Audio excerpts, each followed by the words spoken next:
Vince McMahon's first gay Hey, this experience. is serious business, and you need to pay attention.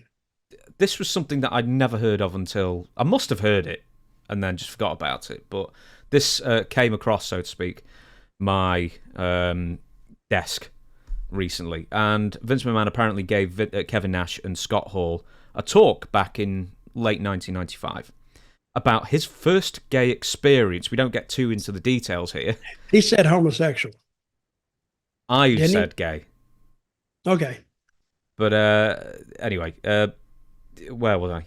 Yes, first gay experience, while simultaneously trying to convince Scott Hall to engage in a feud with the incoming Gold Dust Dustin Rhodes, who would be portrayed as a sexually ambiguous character who would appear to be in love with Razor Ramon. So you were actually with the company at the time when this was kicking off, and I know that Scott Hall wasn't a big fan of it because his sort of reasoning was, how do I explain why a man has a big heart on his chest with Razor on it? How do I explain that to my 7-year-old son? Yeah. Essentially. Anyway, Scott Hall says, Vince goes, this is to convince him to go into the feud. Let me tell you about my first homosexual experience. And I remember sitting, me and Kevin Nash, both sitting in Vince's office at TV. Now this is Razor talking. This is Razor talking, yeah. And I looked at Kevin, and my first thought was, as opposed to your most recent, like you and Warrior on a bearskin rug. Sorry, Vince. So, Did he say that? he did say that, yes. So, he was talking about, he being Vince. And okay, did he say anything about Vince's response or his face or anything? No, he just sort of starts the first bit of the story of what Vince told him. I'd love to hear the rest of it. Said he was talking about, he being Vince, when he was living in North Carolina. So he was hitchhiking one time, and I don't know anything about Vince's past, but I'm thinking, hitchhiking from where? The pool to the country club? Like, what? And he said some guy picked him up and was like rubbing his hand on his leg. And I'm thinking, okay, now you tell me, what does this have to do with wrestling? I remember being, this is Razor again, I remember being really hesitant to it because that wasn't the way we were doing business then. Now it was great. They put a lot of time in it and everything, but I don't know. I would have liked to heard the rest of that story. Mm-hmm. The hitchhikers pick you up. And I used to do a lot of hitchhiking, you know. I was going to ask you, do you do a lot of hitchhiking? Or did in the day? I used to. And they pick you up. So, How many of them were weirdos who picked you up? well, they were probably all weirdos, but I'd say, listen, I would ride with them as far as according to how long the trip was, as long as it didn't get too far advanced. And I'd just say, you can drop me off here.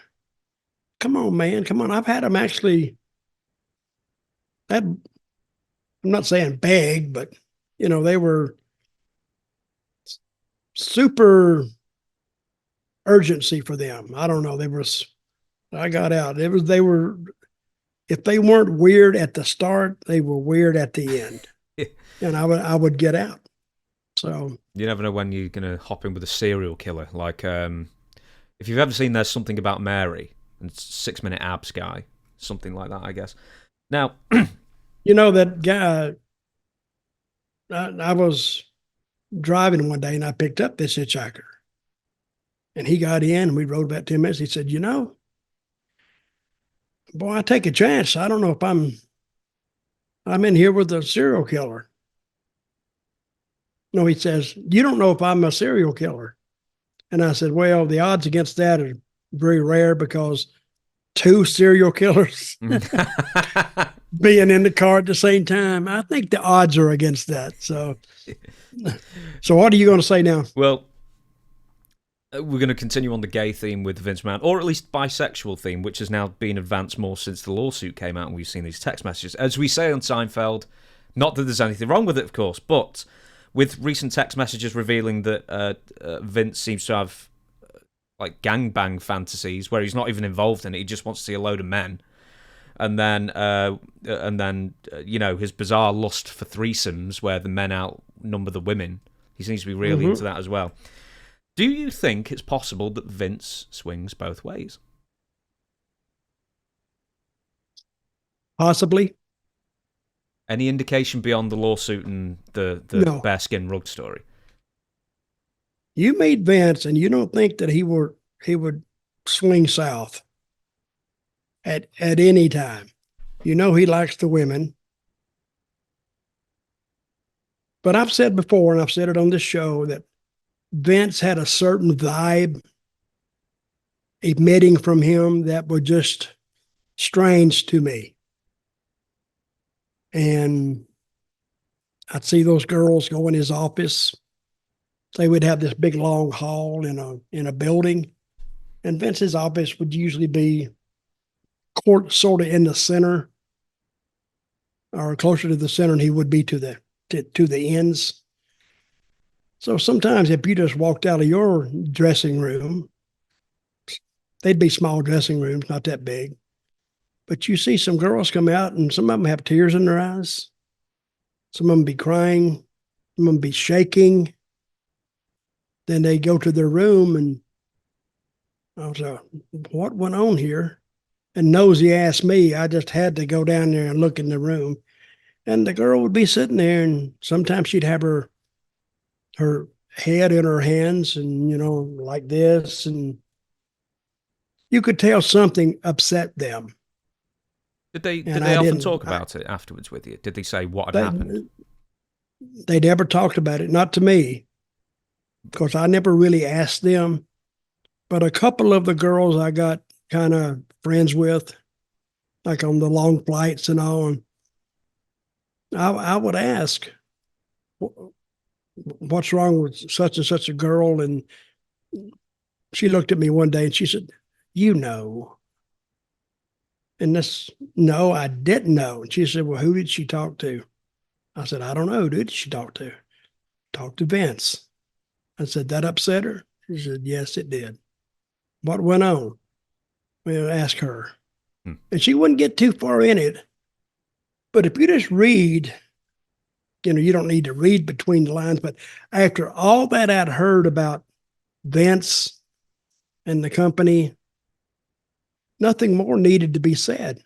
Now, whether it's true or not, I'm just, wait a minute. This is somebody that don't want to take any kind of blame for anything or any kind of responsibility. Hey, that's just what I heard. That's what I heard. So, speaking of what you heard, this is the very last thing, then we're going to shut down this podcast. A fan called Brent Mason wrote in saying he used to work with Mr. Fuji in the cinema when he was an usher because Fuji worked, I think he just liked it, basically. It just kept him out of the house. He worked as an usher after his WWF career, and Fuji described Vince as AC/DC and gave an accompanying hand gesture. So I just thought that's an old school way of saying it, basically. But apparently one person out there has said that Vince, is welcoming to all genders, essentially. Well, it is what it is. And you take it or you leave it. Some guys left it. Some guys took it. And I think it was the females who didn't know how to take it. Of course, they probably got the worst end of the bargain anyway. So, and one more thing I want to say is now that the feds are on Vince, Laurinaitis, and Brock. See, I think Brock and Laurinaitis are going to roll over on Vince. That's what I think. Because if they make it sound like they were willing participants, they're going to have to get their own lawyer. And you know how much a lawyer is going to cost for this? Up to $100,000 probably. And I don't think they got, I know Laurinaitis doesn't. They don't have the funds to put out $100,000 for a lawyer, which brings up the next thing. What is his relationship now with his wife? Or what is Brock's relationship with his wife? You're not hearing anything about that. So, but we might. I've been threatening. And I wonder, is Laurinaitis' wife the mother of the Bella twins, is she still in the house with him? Or did the Bellas go over there and get their mother, take her out, and she's living with them now? But you're not hearing anything about it. But that would be something I'd be interested in.